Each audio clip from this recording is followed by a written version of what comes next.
Hello, आज आपण इथे बनवणार आहोत चिकन राईस.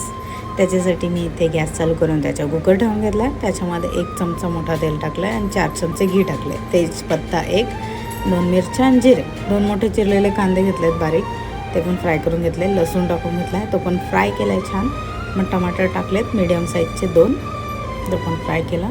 शाही बिर्याणी मसाला, धने पावडर, किचन किंग मसाला, मटन मसाला, कस्तुरी मेथी असं 1-1 चमचे घेतला आहे. हळद टाकली आहे, मीठ टाकलं चवीनुसार, मिक्स करून घेतलं आहे. धुतलेलं वाटाणा आणि बटाटा होतं तो पण टाकला आहे. चिकन टाकलं आहे धुतलेलं, पाव किलो घेतलं होतं आणि धुतलेलं तांदूळ टाकून मी मिक्स करून घेतलं आहे. त्याच्यामध्ये छान असं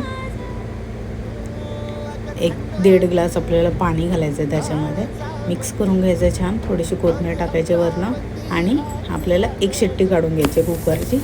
आपली शिट्टी काढून झाली आहे. मी पितळीमध्ये वात सर्व केला आहे, तुम्ही बघू शकता.